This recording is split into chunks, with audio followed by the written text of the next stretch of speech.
வீரப்ப இறப்பை பத்தி நீங்க எப்படி நினைக்கிறீங்க? அவர் வந்து யாரா கொலை செஞ்சப்பட்டாங்களா இல்ல போலீஸ் தான் திட்டமிட செஞ்சா எப்படி நடந்திருக்கலாம் உங்களோட யூகத்துல? நம்ம இதுல வந்து போலீஸ் தான் சுட்டன்னு திடீர்னு நமக்கு ஆச்சு. அந்த டிவில பார்க்கும்போது அப்புறம் கடைசியில் வர வரவா நான் போலீஸ் எப்படி இது அடிச்சது, போலீஸுக்கு கைக்கு சிக்க மாட்டானு அப்படின்னு என்ற மனசு 2 மனசு இருந்துச்சு. அப்பவுமே நான் அந்த அடியாளையில இல்லாமதுக்கு இது ஈரப்ப கிடையாதுன்னு தான் நான் நினைச்சேன். இது ஈரப்பனே இல்லையல்ல அப்படின்னு. அவருக்கு இங்க ஒரு மச்சம் இருக்கும் இந்த இடத்துல, அந்த மச்சவே இருக்குல்ல போட்டோல. என்ன இது வேற வேற மாதிரி தெரியுது, இது ஈரப்ப கிடையாதுன்னு எனக்கு ஒரு மனசு இருந்துச்சு. அப்ப போக போக ஈரப்ப என்னங்க, ஓஹோ மீச கீசையில வெட்டி எடுத்ததுக்கு அடியாளா மாறி போச்சு அப்படின்னு நான் நினைச்சுக்கிட்டேன். ஆனா நீங்க வந்து இறக்கிறதுக்கு முன்னாடி அந்த போட்டோ பார்க்கும்போது இது வீரப்பனே இல்லைன்னு நினைச்சீங்களா? ஆமா, அத திடீர்னு போட்டாங்க ஈரப்பன்னு சுட்டு போட்டோன்னு.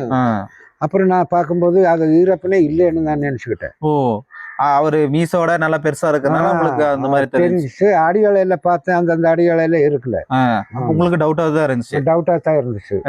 அப்போ கடைசியில டவுட்டு எனக்கு அப்பவுமே கொஞ்சம் மாறி மாறி தான் இருந்துச்சுங்க. இப்போ மீடியால வந்து நிறைய இடத்துல ஆளு வந்து கொஞ்சம் பெருசா குண்டா தெரியுது போட்டோ. ஆளு என்ன வீங்கிருச்சா என்னமோ தெரியல, வீங்கினக்க அதுக்கு கடைசியில அப்படி ஆச்சா என்ன தெரியல. ஆளு ஒல்லியா தான் இருப்பாங்க, பொம்மை மாதிரி. சரி சரி. அதனால எனக்கு அடியாளா கிடைக்கல. வீரப்பன் தான் இருந்ததுதான். இப்ப என்ன சத்தது வந்துங்க, அவன் கையாறது தான் சத்து இருக்கிறான். இப்போ மருந்து போடுறாங்க, விஷ போட்டாங்க, இல்லை குண்டு வெடிச்சு கண்ணி வெடி அடிச்சு இந்த மாதிரி எல்லாம் பண்ணாங்க, அதெல்லாம் பூரா பொய் தான். இவன் சத்து 3 நாள் மேல போய் போலீஸுக்கு தகவல் சொல்லியிருக்கிறாங்க.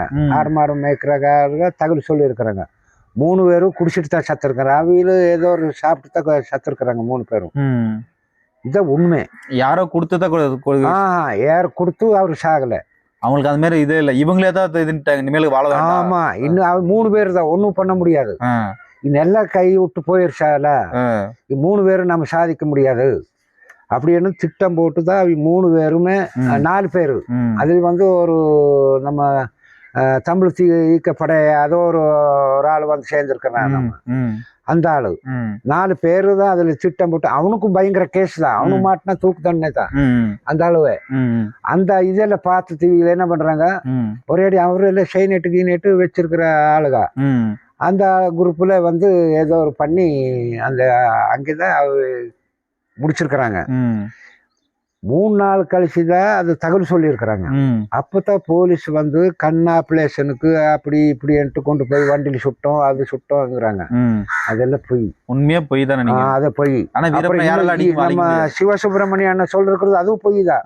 ஒரு ரூம்ல வந்து கொண்டு போய் திட்டம் போட்டு ஒரு தோட்டத்துல வச்சு அங்கே கஸ்டடியில கொடுமைப்படுத்திருக்கிறாங்கிறாங்க. அதுவும் பொய். அதெல்லாம் நடக்கிறது வாய்ப்பே இல்லை. அது வாய்ப்பே இல்லைங்க. அவிய கையார அவியல் தான் சத்துருக்கிறான்.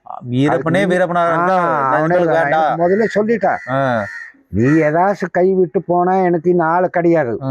அப்ப ஒரு 4 பேர் 5 பேர் இருந்திருக்கிறாங்க. இந்த மாதிரி ஆளு சேர்ந்தா இது ஆப்பாத்து.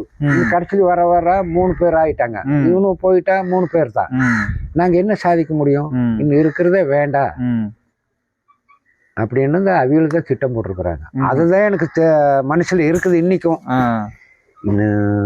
அதை விட்டு ஒவ்வொருத்தரும் கருத்து சொல்ற போது என்ன நடந்துச்சுன்னு தெரியாது. என்ன செஞ்சிருக்கிறது ஒண்ணுமே வந்து ஈரப்பனை தான். உயிரை அவனே எடுத்துக்கிட்டான். இப்ப வந்து வீரப்பன் வந்து இறக்காம இருந்தா இப்ப உலகத்துல எப்படி இருந்திருக்கும், இந்த சமூகத்துல எப்படி இருந்திருக்கும்? உலகத்துல நல்லா இருந்திருக்கும், நல்லா இருந்திருக்கும். ஒரு சமூகம் நல்லா இருந்திருக்கும். ஏன்னா வந்து அரசாங்கத்துக்கு கெட்டவன் தான் இந்த மாதிரி ஆளை சுட்டா அது பண்ண இது பண்ணன்னு அது ஒரு இது இருக்குது. இருந்தாலும் அவன் இருந்திருந்து இன்னும் நல்லா இருந்திருக்கும்.